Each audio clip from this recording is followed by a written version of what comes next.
عندك مشروع وتحتاج تعرف الكود الخاص ببرنامجك اللي هو ال SHA-1 و SHA-256.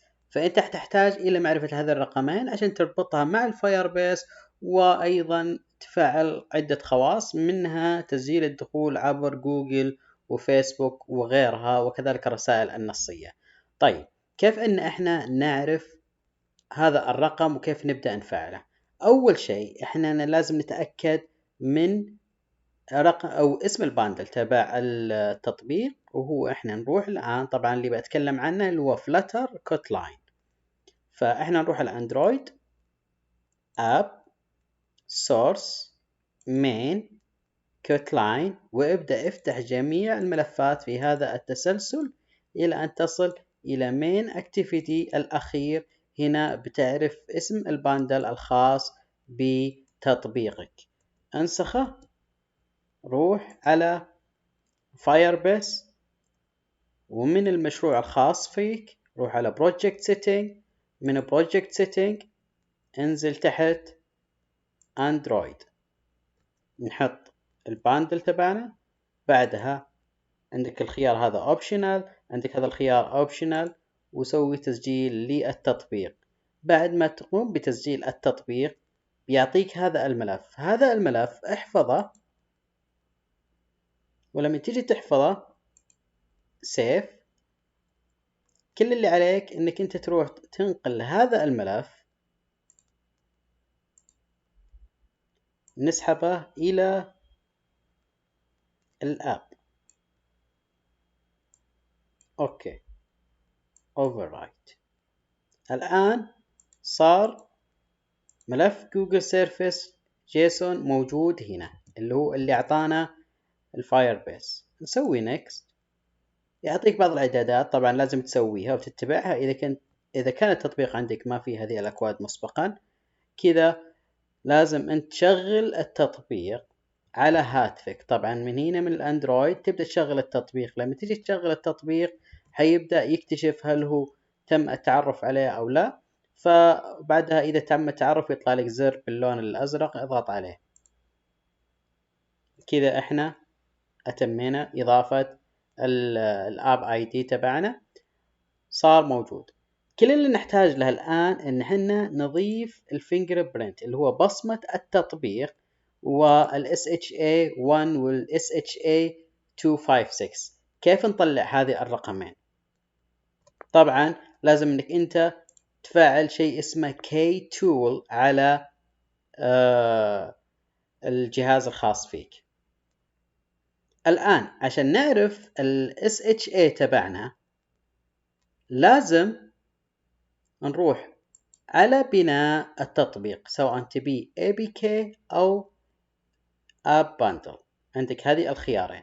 عادة جوجل بلاي كانسل يرشح لك انك تستخدم Build App Bundle، وانت عندك الخيار يا تستخدم ال APK الأعلى حجم أو ال App Bundle عشان يوفر لك حجم. اضغط على واحد من الاثنين وانتظر الحين انتهاء. إذا انتهى نروح على المشروع الخاص فينا. نضغط على source، من source نروح على build، من build نروح على app، من app نروح إلى outputs. هنا بتشوف الخيارات، يعني إذا كنت إن صدرت APK فبيطلع لك APK، إذا كان bundle فهيطلع لك الباندل هنا. فخلينا نروح على APK.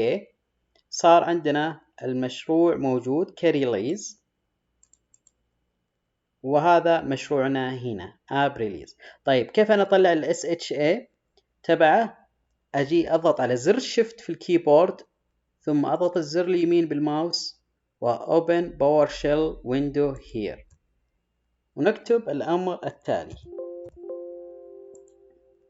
K tool dash print cert dash jar file، ونكتب اسم التطبيق زي ما هو ظاهر أمامنا هنا. اسم التطبيق app-release.apk app-release.apk. بتلاحظ أن ال SHA1 هنا موجود. هذا نقوم بلصقه هنا.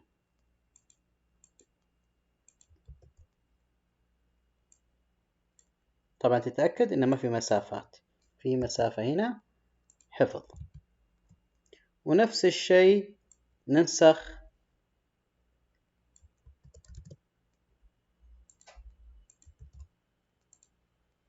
كذا، صار ال SHA عندك شغال. طبعا بتواجه مشكلة في الربط، والمشكلة سوف تكون وين؟ في الفيسبوك. نروح على مشروعنا في الفيسبوك، التطبيق الخاص فينا Setting، بعدها نروح على Basic. المشكلة الرئيسية اللي بتواجهها أن أنت لازم يكون عندك التطبيق الخاص بالفيسبوك لايف. إذا كان ما هو بلايف ما هتواجه مشاكل، سواء كان في تسجيل جوجل أو في تسجيل فيسبوك في تطبيقك. الطريقة كالتالي: أول شيء لازم تتأكد إن ما في بلاتفورم هنا. إذا كان عندك مثلا أندرويد أو iOS احذفه مباشرة. هذه الخطوة الأولى. الخطوة الثانية أنك أنت تحط رابط الخصوصية هنا، وبعدها تسوي حفظ، وبعد الحفظ تنتقل إلى لايف. هذه الخطوة الأولى. بعد ما تصير لايف أنشئ تطبيق الأندرويد. طبعا حط الكي هاش تبع الفيسبوك الخاص فيك هنا، والباندل نيم تبع التطبيق الخاص فيك، وهنا اللي هو اسم التطبيق زائد دات مين اكتيفيتي، وفعل سنجل ساين اون ولوجن ان اب، وسوي حفظ. وكذا بيصير تسجيل الدخول عندك في التطبيق عن طريق ال SHA1 و SHA 265 شغال. شكرا لمتابعتكم.